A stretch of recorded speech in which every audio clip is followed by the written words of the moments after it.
Bonjour à tous et bienvenue sur ma chaîne YouTube. Aujourd'hui, nous allons regarder la santé par rapport à votre chemin de vie. Alors pour commencer, un calcul de chemin de vie, comment ça se passe? Eh bien, vous prenez votre date de naissance et vous la rajoutez. Alors si vous êtes né le 3 août 1963, eh bien c'est 3 plus 8 plus 1 plus 9 plus 6 plus 3. Donc ça va nous donner, si je calcule bien, 1974, enfin 1 plus 9 plus 1, 17, 17 et 4, 21, 3. La personne a donc un chemin de vie 3. Alors pour quelqu'un d'autre, par exemple, quelqu'un qui serait né le 6 novembre 2000, on va faire 6 plus 11 plus 2000, ça va nous faire 2017. Donc 2017, ça donne 2 plus 1 plus 7, ça nous donne 10, 1. Voilà, ça nous donne un chemin de vie 1. On réduit toujours les chiffres de 1 à 9 du résultat que vous trouvez. C'est très simple, on calcule l'ensemble des chiffres de sa date de naissance, comme je viens de l'expliquer. Alors, nous allons commencer l'esprit santé, les influences de la santé par rapport à votre chemin de vie en fonction de ce que vous avez trouvé. Il y a 9 chemins de vie. Le chemin de vie 1, pour ceux qui ont trouvé le chiffre 1. Donc, dans votre calcul, vous allez trouver le chiffre 28, 10 ou 19 à la fin, voire directement 1. Eh bien, les gens qui ont un chemin de vie 1, au niveau de la santé, c'est tout ce qui a un rapport avec la tête, le haut du corps.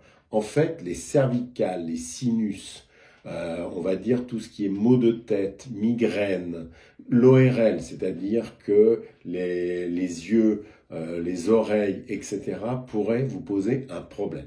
Donc, en fait, c'est assez simple. Le 1, on fait attention. On a aussi un esprit avec le 1 dans sa forme, parce qu'il monte vers le haut la tête, la redescente de la colonne vertébrale et les pieds. Alors, on fait attention tout simplement à ça et on soigne. Pour un chemin de vie 2, le problème du 2, c'est son ouverture comme ça. C'est tout ce qui est féminin. Donc les organes féminins, les organes génitaux, les reins, la vessie, etc. Et tout ce qui est en rapport également avec la nervosité, les nerfs. Donc on fait attention à sa sensibilité, voire à son hypersensibilité également. Pour le chemin de vie 3 qui est ouvert, c'est celui de la communication, le chemin de vie 3. Donc si vous avez trouvé le chiffre 3, ce sera les éléments en santé qui concernent la gorge, tout ce qui a un rapport avec le haut, les thyroïdes, etc., la façon de parler, la bouche, tout ce qui est communication. Donc on fera attention à ça, les angines, les bronchites, etc., surtout les angines, on les soignera immédiatement. Le 3, c'est tout ce qui est expression, c'est aussi les excès, la gourmandise de temps en temps, et le foie. Pour ceux qui ont trouvé le chemin de vie 4, vous avez un chemin de vie 4 où la fragilité, les influences de votre chemin de vie en santé vous amènent à faire attention à vos os, aux articulations, aux dents, à ce qui est le dos par exemple, et la colonne vertébrale. C'est tout ce qui est articulaire. Voilà, et la fatigue aussi.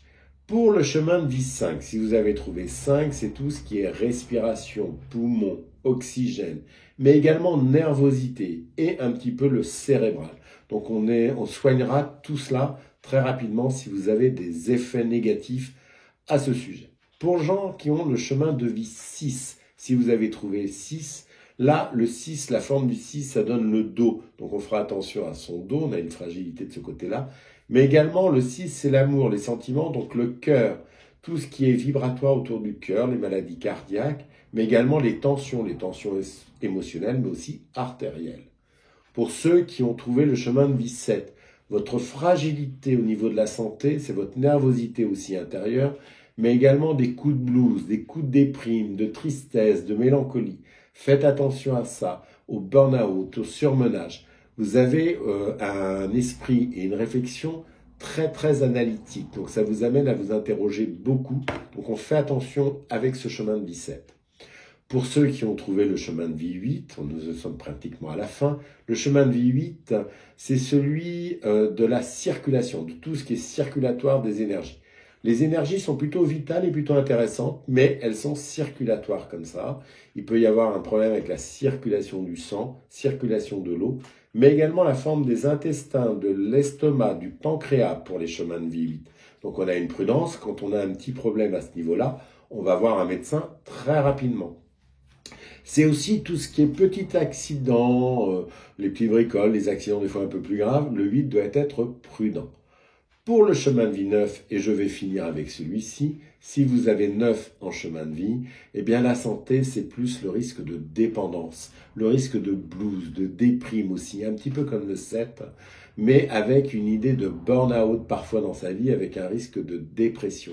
Ce qui peut amener des dépendances, dépendance aux médicaments, dépendance à l'alcool, à la drogue, je vous demande de faire attention. Donc, on est prudent, chemin de vie 9.